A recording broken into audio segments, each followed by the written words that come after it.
Hello viewers, আজকে আমি আপনাদের জন্য ঘন করে মসুরি ডাল রান্না করব। আর এটা কিন্তু আমি সবজি দিয়ে বানিয়েছি, খুব সহজে ভেজ ডাল, ঘন মসুরির ডাল আপনারা কিভাবে বাসায় বানিয়ে নিতে পারেন সেটাই দেখাবো আজকে।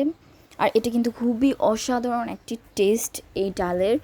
আর যে কোনো সবজি দিয়ে, অল্প উপকরণ দিয়ে, শুধুমাত্র মশারি ডাল দিয়ে এই ডালটা আপনারা তৈরি করতে পারেন। প্রথমে আমরা বেশ কিছু মশারি ডাল সিদ্ধ করে নিয়েছি।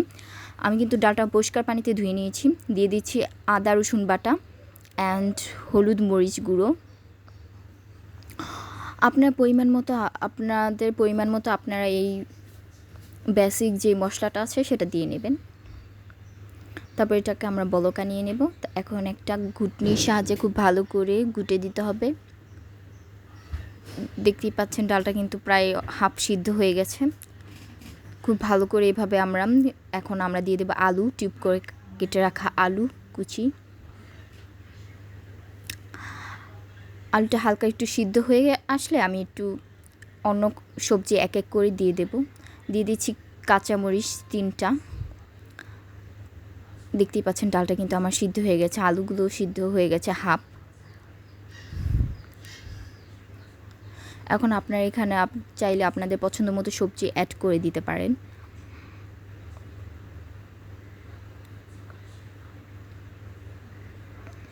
আমি শুধুমাত্র আলুগুলো একটু ভালো করে সিদ্ধ করে নিচ্ছি। এখন এটাকে আমরা বাগার দিয়ে দেব। প্রথমে আমি রসুন 3টা, শুকনো মরিচ অ্যান্ড পেঁয়াজ খুব ভালো করে ভেজে নেব বাগারের জন্য। এটা কিন্তু আমরা একেবারে পুড়ে ফেলবো না। হালকা বাদামি কালার হয়ে আসলে আমরা এই বাগারটা কি করব, আস্তে আস্তে চামচের সাহায্যে অথবা খুন্তির সাহায্যে এই পেঁয়াজ অ্যান্ড রসুন অ্যান্ড মরিচগুলো বাগারটা আস্তে আস্তে আমরা ডালের উপর দিয়ে দেব।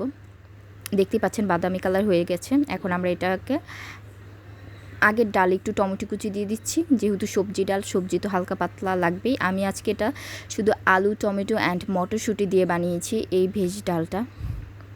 আপনারা চাইলে আরও অনেক কিছু সবজি ইউজ করতে পারেন, তবে সেটা আলুর সাথে দিতে হবে। আলু যখন দেবেন ঠিক তখন এক্সট্রা সবজিটা দিয়ে দেবেন। এখন আমরা বাগারটা দিয়ে দেবো উপরে। দেখতেই পাচ্ছেন পেঁয়াজ, মরিচ অ্যান্ড রসুনটা একটু বাদামি কালার হয়ে গেলে সবজির ডালের উপরে দিয়ে দেবো। তারপর আস্তে আস্তে এটাকে নেড়ে দিতে হবে, মিশিয়ে দিতে হবে। আর সবজি ডাল, ভেজ ডাল কিন্তু একটু ঘন হয়। আপনার চাইলে যে কোনো ডাল দিয়ে এটা বানাতে পারেন। দিয়ে দিচ্ছি স্বাদ মতো লবণ।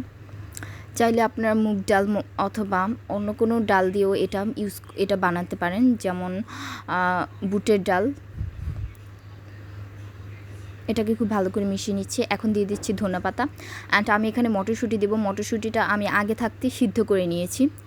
সিদ্ধ করে আমরা সংরক্ষণ করতে পারি ডিপ ফ্রিজে, সেখান থেকে আমি বের করে দেব। তাই আমি একেবারে শেষে মটরশুঁটি দিয়ে দেবো, কারণ আগে দিলে মটরশুঁটিটা গলে যাবে, কারণ মটরশুঁটিটা প্রথমেই আমাদের সিদ্ধ করা। ধনেপাতা দিয়ে খুব ভালো করে ডালটা মিশিয়ে নিয়েছি। এখন আরেকটু খুব ভালো করে একটু বলে দেবো। এখন দিয়ে দিচ্ছি মটরশুঁটি। দেখতেই পাচ্ছেন মটরশুঁটিটা আমার সিদ্ধ করা। মটরশুঁটিটা দিয়ে ডালটা খুব ভালো করে মিশিয়ে নিতে হবে। অ্যান্ড এই অবস্থায় কিন্তু আলুটাও খুব ভালো করে মিশে গেছে। আর আমাদের সবজি ডাল কিন্তু হয়েই গেছে, দেখতেই পাচ্ছেন। আপনারা চাইলে এখানে একটু পাঁচফোড়নও ইউজ করতে পারেন। আমি সব শেষে দিয়ে দিচ্ছি একটু জিরা গুঁড়ো, একটু ফ্লেভারের জন্য জিরা গুঁড়ো দিয়ে ইউজ করেছি। আপনার চাইলে এখানে পাঁচফোড়নও ইউজ করতে পারেন, কোনো প্রবলেম নেই, টেস্টটা আরেকটু ভালো আসবে। এখন আমরা এটাকে খুব ভালো করে মিশিয়ে নিচ্ছি।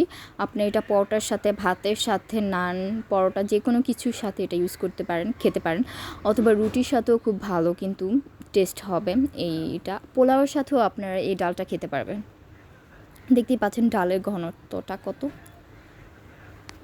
অ্যান্ড আমার ডালটা দেখতে কতটা সুন্দর অ্যান্ড ইয়ামি হয়েছে।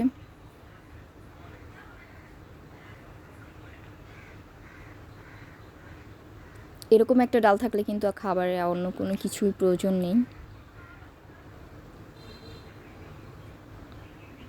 হয়ে গেছে। এখন আমরা একটা সার্ভ করে নেব ডালটা। আমি একটা বাটিতে নামিয়ে নিয়েছি। দেখতেই পাচ্ছেন আমার ডালটা কতটা